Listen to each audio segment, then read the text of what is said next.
Cloud9, Tempest, and LMQ. Tough set of choices. So, Someone's got to do it. Bans and picks. Blue side, this is going much quicker. Karthus has been taken away, along with the Kha'Zix and the Soraka Jax. Taken away by Team Dignitas, along with LeBlanc and Nidalee. 4 games for 4. Lucian first picked. What is happening? Loves their Lucian. They love their Lucian. What is going on right now? Thresh is still up on the board, even though Daydreamin did not have an inspiring performance on him. Don't know if they'll need that very early. I'm basically just enthralled now to see what Scar picks next. Lulu? I mean, Lulu's still up and available. Yeah, you can totally do that.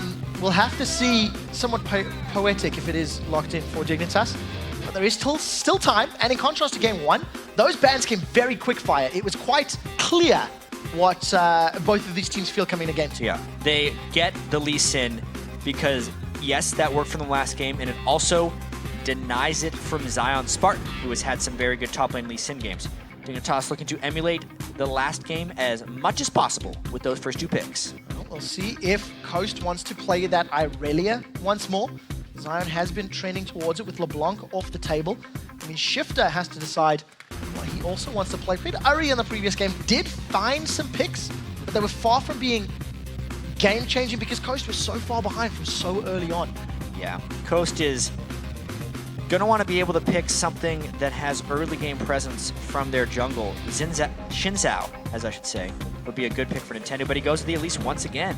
Very similar team comps on both sides so far. Yeah, sitting with a same champions previously, obviously just swapping out those 80 carries, but Nintendo again, making sure he's actually avoiding that Feral Flare. I'm going to go as far as to say, going back to a comfort older style jungler. It's not his style of an item either. I do like the Draven for mine and Cutie though. He is undefeated on it this split. Very aggressive Draven player, and it will work great with their dive-heavy style. Everyone goes in, you can throw those whirling axes right down the middle. We'll have to see how well they can make it work in their favor. So, Draven locked in. The interesting question for me is what did Dignitas put in that mid lane? Lulu still not secured, may be locked in now for Coast, but if that is taken off the table, that is another high priority mid lane that is going to be taken off the table. I'm not believing that with all of the dive mobility and Dignitas. That giant eyeball is going to be looked over in favor of something else. They're trying to see into the future here and know what to pick. Scar could also pick that. Maybe they're just going through Scar's potential picks. His Veigar is something he did play in the LCS and played a lot of solo queue with. It wasn't particularly inspiring though. It does heavily depend on what Coast decides to go with, and the Ziggs is somewhat assassinatable. So this is the first time we are seeing that Ziggs this weekend, but we have seen a whole bunch of Ziggs over in Europe. Shifter Ziggs is fantastic. It's a ban in some regions. And the Orianna. So, dare say it, a safe, old school standard pick. Orianna tends to be the mid lane champion that mid laners fall back to when either everything else is banned or they don't know what to play. Yeah, it's the original Lulu in the mid lane, if that makes sense, where it's the supportive mid laner who can kind of do a little bit of everything. But especially with the dive composition that Dignitas is building towards, it's a bit more support for that dive. Or protection for I'm a Cutie Pie. Do it all. Super strong ball delivery systems on the side of Team Dignitas. They're a Lee, Nocturne, or Leona. Over on the side of Team Coast, they've also got fairly strong diving champions with that Irelia and Elise and Thresh. But you do feel like that it's going to be more dependent on Shifter landing his poke before they commit to any sort of all-in engages. Yeah, the nice thing about this composition, at least for Coast, the biggest change is the Ziggs instead of the Assassin Ahri. And I think that works a lot better. The Exhaust, even though he could still kill Scar, he was just killing Scar. And at least with Ziggs, he can kill a lot more. So it'll also give Coast the chance to drag the game out. If they do fall behind, they can siege and defend sieges much more effectively. And as those champions are striding onto the Rift, remember to keep sending us your vote for who you think will take the win. Tweet us at LOL Esports and use that hashtag CST win or DIG win. Don't remember if we saw an update on the vote in the previous game. Well, Dignitas had a pretty strong vote going into the series. I'd imagine, especially after that controlling, devastating Game 1 victory they handed to Coast, it's going to be pretty high. I think so too. We will need to keep our eyes on that once we do get into this game. Coast have no wiggle room. They have no room for error. If they are playing from behind from early on, at least Ziggs will help that cause, I believe. But they can't afford to go down. They can't afford to run the risk of losing their positions in the LCS in that summer promotion tournament. Interestingly enough, Dignitas was in a very similar position yesterday, being up 1-0 in a best-of-3. They then lost 2 games in a row against Curse and got placed into this game against Coast. Last game, both teams sat in their respective tri-bushes, got some s'mores out, Yeah. built a tent, started a little campfire, Started pushing. and then started trading towers. Coast came out, let's be fair, they came out even, albeit somewhat slower. And then they straight lost the 2 for Dragon. 2 and lost the Dragon, unfortunately. We'll need to see if Coast now on the blue side can either replicate that success and get themselves a small lead, which is what Dig did very well previously. It's interesting that Coast just went with the triple heal this time. Dignitas went with similar summoners. Scar going exhaust. Try and save himself a little bit while the bottom lane is still going with the double heal. A couple clutch saves that happened last time from Dig. They're going to be playing into these long team fights with the Orianna shield, of course, triple heal or double heal going in with it. Unless somebody gets deleted by a Lee Sin Nocturne Leona combo. Yeah, absolutely. We'll have to see if Kiwi Kid can land some of those abilities onto the back line of Coast.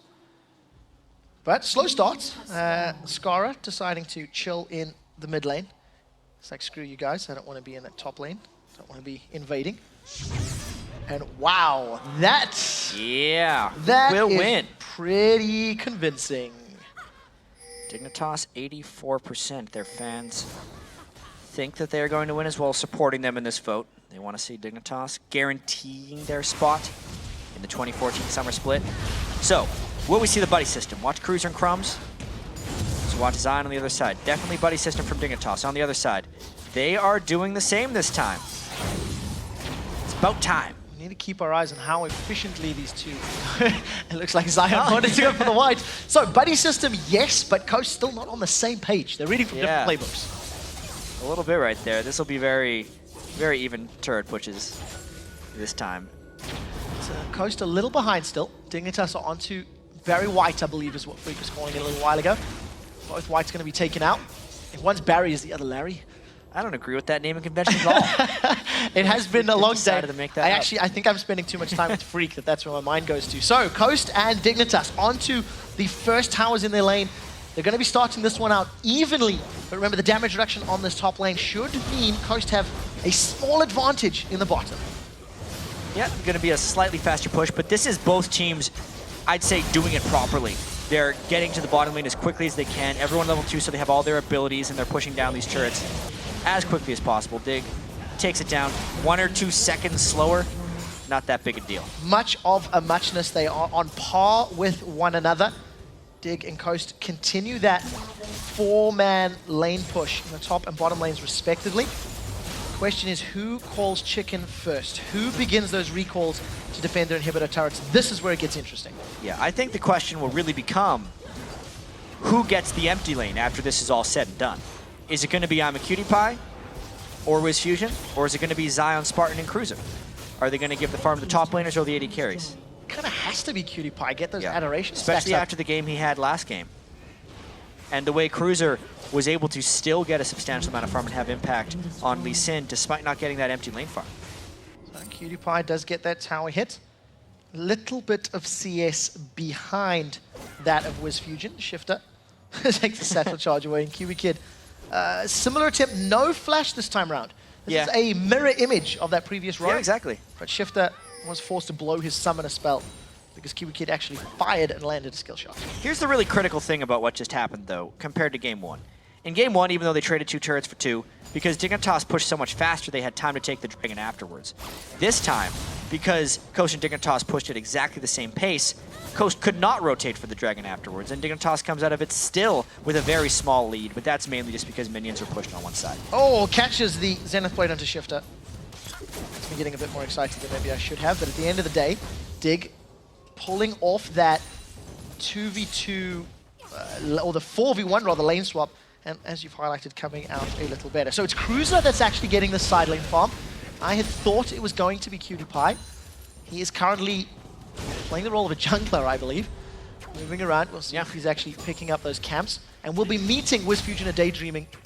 Wiz Fusion in the top lane, rather. Wiz Fusion's got the support of Zion, so that's an interesting duo pairing, not one we see very often. giant stack of minions, which is why it's very good that Crumbs is giving support to this lane. This was actually a nice move by Coast sending 4 up here, but it's immediately matched by 3 on Dignitas, which will prevent this dive and allow them to get experience. If they didn't send all 3 up here, they'd be getting dove right now. That was so close. Crumbs manages to just sidestep the cocoon and actually spell shields that death sentence. So teleport used by Coast, and Zion Spartan's in the bottom. The more Coast continues to force lane swaps and keep Crumbs in lanes, the better it is for them. Something important to note about Feral Flare is it actually starts stacking up even though you don't see the indicator at the time you build Hunter's Machete. So from the very start of the game, Crumbs is trying to get those large camps dead. As long as he has to keep coming and supporting those lanes, that stacks up much more slowly. On the condition, Coast don't lose CS. True. Now the previous game, Coast, for the first 15 or 20 minutes, I felt they were rotating, trying to push towers or trying to push objectives at the expense of Nintendo farming and to a degree, Zion Spartan as well. I mean, it really did put them behind in terms of gold. This time around, numbers are a whole lot closer. Yep. Still a 10 disparity between Nintendo and Crumbs, but it is far too early to truly read too much into that. And we've actually broken into standard lanes for the most part, with fairly even farm on both sides. So we may actually get to see Cruiser and Zion Spartan go at it head-to-head, or Cutie and Kiwi Kid try and dominate a little bit 2v2. Zion Spartan, though, level 6 before Cruiser, trying to pressure. Yeah, Crystal Ball of Jats working perfectly head-to-head, and Zion decides to back away. Doesn't go all in for the kill, but he's forced Cruiser away. Gonna at least keep him on the back foot, make him second guess any future engages. They manage to land the Zenith onto Wiz Fusion. Stand aside, does not interrupt the Lantern. There's an outside chance if, as soon as he clicks the Lantern, if he connects with that stand aside, because the stand aside would actually cancel the Lantern move. That's what he was going for there, but it just requires perfect timing, and it's fairly luck-based, honestly. Well, good attempt at the very least. Worth a try. By a little bit of CS behind. It's one of those things that Dravens really want to get those adoration stacks up. Oh, there we go. Good interruption on the play. Kiwi Kid playing very aggressively. He's really looking for opportunities right now. I think it's 11 stacks of adoration on the side of Cutie Pie, working his way up, trying to get as much bonus gold for that first kill. We do see Dignitas moving towards this top lane. One of the big reasons they were playing so aggressive is they'd seen Nintendo decks and wards down in the Dragon Side River. Now they might actually be considering a little bit of a dive. There's 2 teams trying to collapse on each other right now, actually. It's just a matter of who gets caught first. Oh, Cocoon connects onto Crumbs. Bouncing Bomb comes out. Shifter's going to carry on chasing. Mega Inferno Bomb goes out. That's a flash from Crumbs. So advantage Coast finding the right target. All of a sudden, Kiwi Kid held in place. He gets played backwards. That's a good flash over the wall. We're going to keep following Crumbs as Crumbs on the Dustbringer gets taken out by the Translucent Blades. Zion Spartan now wants to dash onto Scara. First blood secured. Couple assists on the side of Coast, and they've set their sights on the mid turret. Yeah, the faster collapse there by Coast. They catch Dignitas in their own rotation, and now they're the ones grouping up as 5.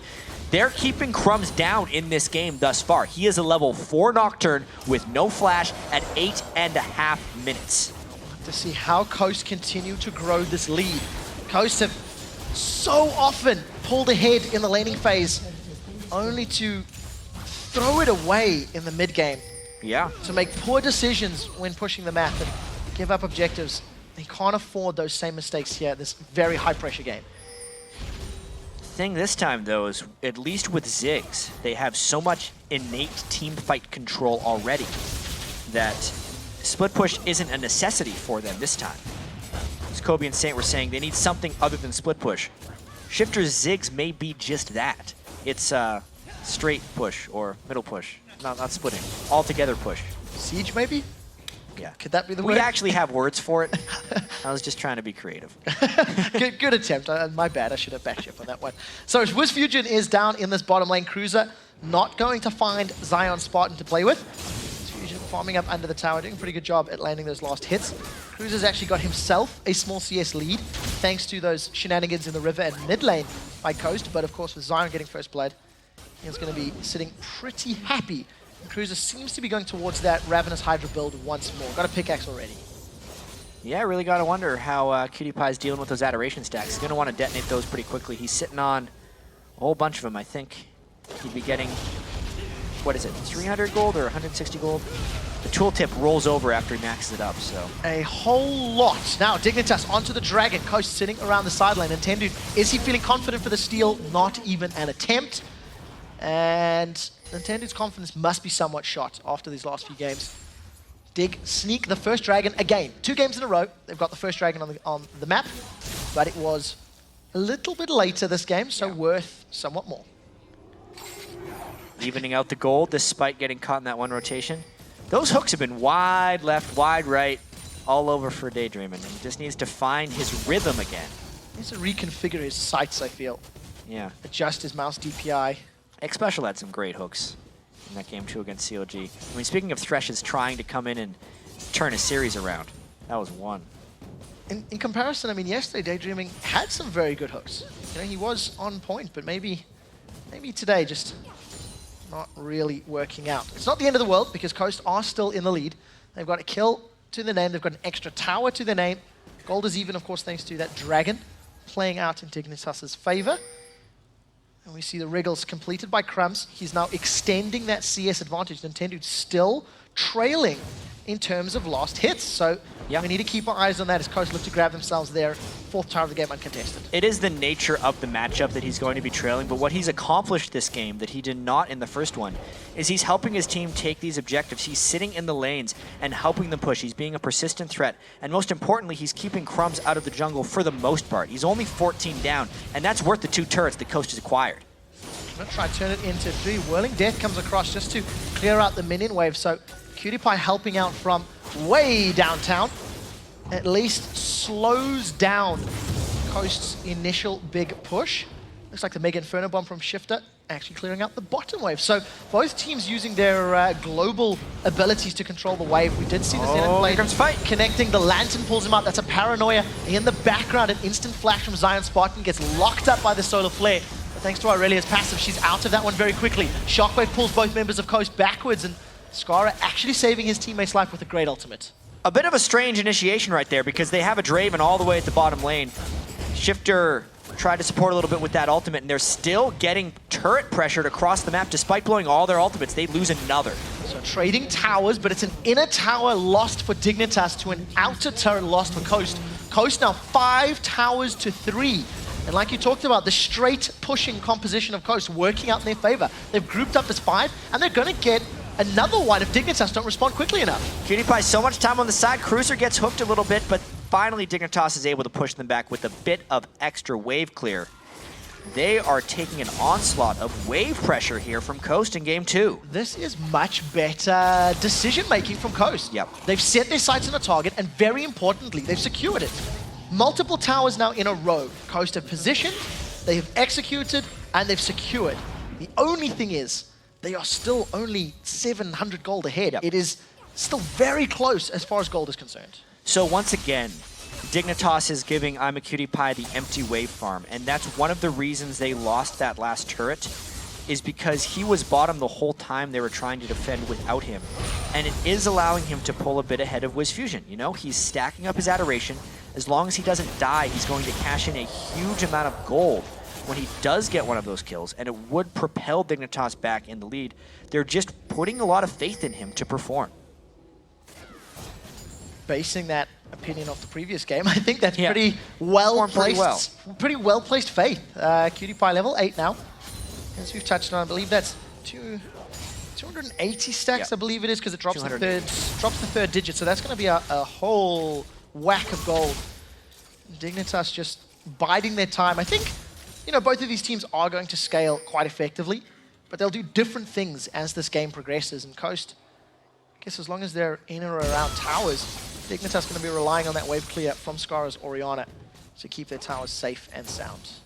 It was actually really interesting in the first game how it seemed very slow-paced, but by the end of it, there were a ton of kills. Because the team fights that these guys had are actually very explosive. And when they're meeting around objectives, they're just killing a lot of each other. It's not one of those games where you get one kill and everyone disengages. These are really brawly teams, especially from Dignitas' side. So Daydreaming does manage to get these. They get Paranoia now from Crumbs onto Wiz Fusion. Shockwave has already been flashed away. The fear holds Wiz Fusion in place, and the Whirling Death does not secure the last hit. Kiwi Kid eats yet another death sentence. Skara in the background takes a Duskbringer to the face. They trade 1 for 1. It's Cutie Pie that gets the kill onto Daydreaming. We'll have to double check the gold. It's not over yet. That's a kickback onto Zion Spartan from the Dragon's Rage. He's trying to find somebody to catch. a 1-for-1 as long as Zion doesn't catch someone is a big, good trade for Dig because they could cash in the adoration, but he's a little bit faster than Cutie Pie. So Cutie Pie manages to get stunned up. He moves slightly out of range. Nintendo, let's go back in for one last bite of Kiwi Kid. And Kiwi gets away. So as you've highlighted, 1-for-1. We didn't quite see how much gold that adoration stack costs. But what we do see is that the gold in the game is now close to even. So this fight was just so close to Dignitas catching opportunities. The Whirling Death would have finished WizFusion if he didn't flash away. But Dignitas continues the chase, which actually exposed Scar in the back, which was a bit of a mistake. But we're going to focus on this here to see the gold value. He gets plus 660 from that with all his adoration stacks. That's 3 kills in 1 for I'm a Cutie Pie. Combine that with the kill credit, 1,000 gold swing. Allows him to pick up that pickaxe as well as a longsword, and just goes back to stacking up that adoration. Continues to grow the CS lead. We touched on how Dignitas are going to be banking on a Cutie Pie's bank, and it worked. And this is the story of Game 1, personified in Game 2. This time, though, Kiwi Kid gets caught. Kiwi Kid loves those death sentences. I think that's 4 in a row now over the last 2 minutes. It cost him his life this time round, and now Dignitas in a 4v5 if they want to contest, and they don't. Couple of things. With the Ziggs, they're stronger in team fights, so therefore Coast is more confident. But instead of just starting the Dragon and waiting for Dignitas to come in on them, they attacked first. They initiated on Kiwi Kid. They tried to peel instead of making it up to a steal, and they get the kill, plus some more pushing pressure. Well, we'll see if another death sentence can land. Daydreaming, looking, is he going to wind up? That's the question. No flash from Cutie Pie. An adrenaline rush allowing him to get the movement speed he needs to move out of range. And Daydreaming landing a few very good death sentence over these last few fights. It's allowed Coast to extend that goal. Finding his rhythm. Yeah, finally getting it secured. Trinity Force has been completed by Zion Spartan, so he's had a nice power spike. You see Athenes and Holy Grail as well as those Sork shoes on Shifter, so going to start building up that ability power, looking to burst people down, and very importantly, Nintendo still holding on to that 10 CS deficit. He's somewhat behind, but so much more impressive this game than the previous game. Actually feels like he's going to have a presence. Absolutely. The one interesting thing about this, though, is Coast did just hit a pretty big power spike. You know, with the Trinity Force, the big items coming out for Shifter, but they've taken everything they can at this juncture in the game. They've killed 6 turrets. Dignitas is just sitting in empty lanes, waiting to get picked off by Coast, but it's just a matter of Coast finding the right pickoffs. The Dragon is dead, it's too early for Baron, and they're not going to be killing an inhibitor turret unless they kill a bunch of Dignitas. It's actually hard for them to find the fights they really need to. And if they don't do that, Dignitas would probably come back in this game a little bit. So we're going to say something that's maybe a little obscure, but sure. When you look at other teams, other games that have got every single tower down up until the inhibitor turret, have a kill advantage, have a gold advantage, you generally get the vibe, wow, they're in control of that game. I don't have that same feeling from Coast. Even though they have been dictating the pace to Dignitas, it is a very small 1,000 gold difference. Dignitas haven't really attempted to stop them yet. And they haven't stopped Dignitas from farming while they're taking these turrets. It's not like they're starving them out of the turrets or their own jungle. The counter-jungling hasn't necessarily happened. And Dignitas has let some of these turrets fall because they're having I'm a Cutie Pie farm. 151. That farm is, comparative to the rest of the game, very high. A large amount ahead of WizFusion unattended. He's got to be super careful. He's got the backup of Shifter. He doesn't realize how many members of Dignitas were nearby. Kiwi Kid actually decides to hold on to all of his abilities and doesn't attempt to lock him down. So Coast, once again, move away. WizFusion, 97 CS. Does have a whole bunch of global gold from those towers. Don't forget about that. But he is so far behind the CS game. 1,400 gold separates WizFusion and Cutie Pie. His team's setting a little bit more focus towards the Baron. They're going to have to break through another barrier, though, if they want to really get this game into their hands. And that's either Zion Spartan stopping I'm a Cutie Pie from farming, or getting absolute vision control over the Baron area and taking a Baron. Because they have so much space in this Dignitas jungle. They should be aiming to take control of the Dig jungle and continue to starve them out and farm that way. Until they do that, though, Dig's going to keep hanging around. Well, vision from Coast does seem actually pretty good towards this top half of the map. There's a lot of Dignitas towards the bottom. Dangerous. Zion Spartan has caught out Cutie Pie. Cutie Pie goes all the way back to pick up that spinning X. Now teleport from Cruiser. Is it going to be enough to help out? That's Daydreaming. He's once again caught Kiwi Kid. Kiwi Kid with a solar flare. We're gonna get away from that one, but Kiwi Kid caught out. Daydreaming really has Kiwi Kid's number. Dig really out of sorts. They're trying to match the Aurelia split push with a Draven, which at this point in the game doesn't work. Zion Spartan has too much damage with that Trinity Force.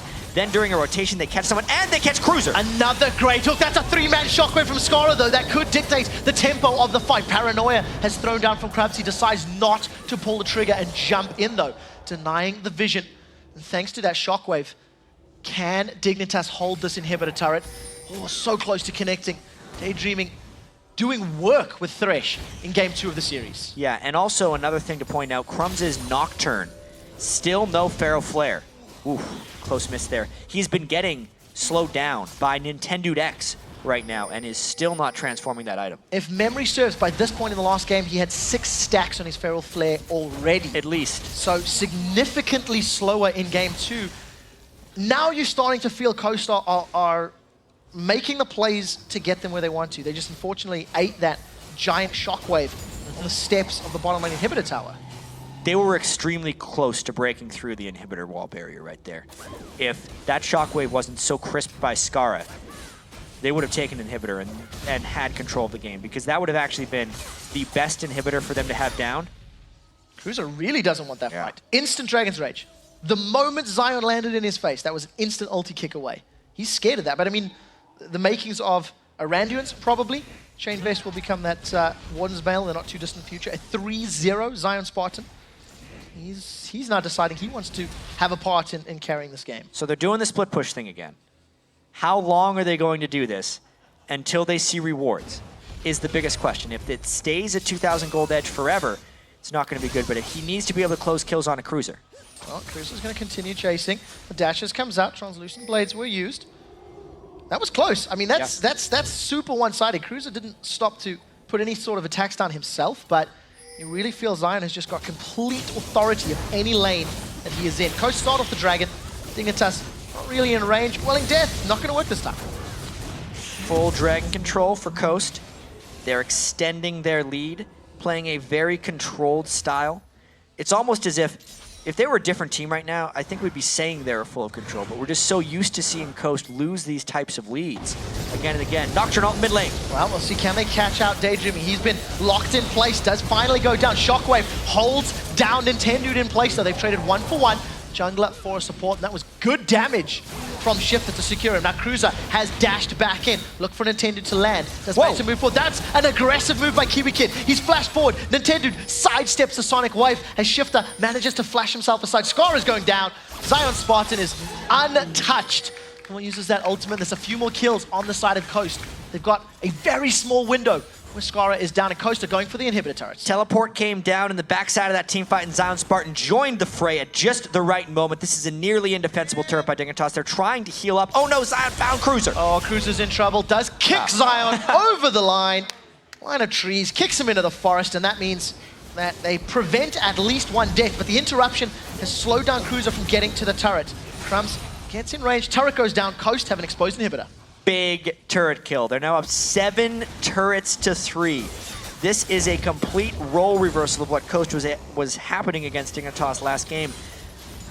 They let Dignitas farm last game without putting out the adequate pressure, and that is just not the story this time. They regrouped between games 1 and 2 and really put an emphasis on killing turrets. The Ziggs has been demolishing waves, helping them keep the pressure up, and the rest of the team has just been mopping up the turrets. Yeah, for the first time all weekend, I feel like Coast is making the right plays. Paranoia is not available for Crumbs if he wants to go in, and Kiwi Kid manages to avoid at least one death sentence from Daydreaming. Minion Wave is wiped out thanks to Shifter's death cap on Ziggs. Dignitas' feeble attempt at pushing that mid tower is instantly thwarted. Yeah, this is... Got to take another look at this fight in the mid lane, actually. It was amazing how much damage went down onto Crumbs because he looked pretty clean in there, but just got the middle of a Ziggs bomb, and then Cutie Pie could Did he stand aside? He did stop the teleport. I didn't even realize. And he just then ran. he just ran in and killed Skara, even though I'm a cutie pie burned his flash. Oh no, so Dignitas an absolute miscommunication. One flash in while the other's flashing out, and it means Skara dies. Zion Spartan didn't even need that teleport. Walked his way over. Yep. Gotta give props to Cutie Pie, I guess. He interrupted it, but it didn't exactly affect the outcome of the fight. Yes and no. I mean, he's not in team fights. Draven has to be in team fights. Big initiation. Oh, Nintendo's been caught out. Whirling Death flies across. That is a lot of damage from Dignitas. In the background, Kiwi Kid is trying to get away. Doesn't manage to make it, though. Skara eats a full culling. Manages to get a 3-man shockwave, but it is too little. It is too late. There is no death cap on Skara. Wizard Hat hasn't got the damage. That's a very aggressive move from Zion Spartan, trying to find Cutie Pie. But Cutie Pie is going to at least make it out, and Coast grab themselves an inhibitor. Just another fight coming in for Coast's favor. That one wasn't even that close. They tried to close in on a shifter, but they were just out of sorts. Cutie Pie wasn't in auto attack range at the start of that fight. He just threw in his Whirling Death. And if you're going to put all your free lane farm onto your AD carry, you have to fight with him. Cutie Pie's got to be with his team. Here's the replay. Yeah, at this point, it was a decent initiation. They got a lot of damage on the stretch, but look at the minimap. Orianna and Draven, way out of place. They went early because they saw Aurelia was out of place, but their own team was out of place. Well, Dignitas are out of place right now, 2v1, and they still can't control Zion Spartan. Randian's only completed with that Trinity Force. Kiwi Kid's hanging out around the Baron pit. Baron has been secured, uncontested. Dignitas didn't get an invite. They arrived late to the party anyway.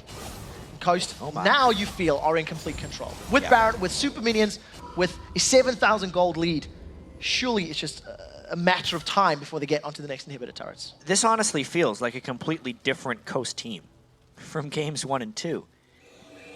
As has happened all split long. It has happened. They've been pretty inconsistent. They've been on some pretty big win streaks. Then they go on giant loss streaks. They managed to beat TSM in a game. They took Cloud9 really close in a lot of these games. And this is one of their bigger leads. You've seen them squander some moderate leads in the past, but with Baron buff up 6,000, and most importantly, up 4 turrets and an inhibitor with a Death Cap, Void Staff, Athene's, Ziggs on your best player, they're sitting pretty. There's just a few advantages there. Just a couple. Just a few. One thing I do want to highlight, just because we're keeping tabs of it, Krubs has been farming up a Storm, up to 150 CS on that Nocturne. But so many more of his farming minions this game were from lanes instead of from the jungle, so his Feral Flare is not nearly as potent as it was in the past. It doesn't have anywhere near the tanky stats that you'd be wanting on Nocturne either. Life on hit. Nintendo on the other side has got that Randian's Omen, so let's see what sort of impact he will have. Zion Spartan 4-0-0 up in the top lane. Solar Flare hits the ground. No one nearby. Another gutter ball. As Kiwi Kid unfortunately doesn't connect with Coach. Kiwi Kid played spectacularly yesterday. His Solar Flares, even in the game they won, were not very impressive. Kiwi Kid has a thing for those death sentences. He's eaten so many. Paranoia from comes. Crumbs. This feels like a last-ditch fight as Crumbs is being burst down from Wisp Fusion. Mega Inferno Bomb comes down. That is a dead Crumbs. 2 kills for Coast. Look at the back line. Here comes Zion Spartan. He's got 1. He's dashed onto Cutie Pie. He's sticking to him like glue. The Randians comes out. Now Skara is the target. Bouncing bombs being thrown out, and Shifter doesn't get any more kills. That's it. We're only 29 minutes in, but there's the Super Minions. There's only 2 people on Dignitas. This series is going all the way. Skara gets melted on the steps of the fountain, and Coast show up. Coast decide to stop playing when their LCS lives are on the line. Even up a series 1-1. What a strange series we have had thus far, because game 1 was all about Dignitas farming and Coast's inability to do anything. And then a 29-minute, 12-2, 9-turret siege stomping by Coast of Dignitas just happens in between games. The adjustment is immaculate right there. Nintendo X shut down Crumbs' farming on Nocturne and had a great game on Elise. I want to take us all the way back to the feature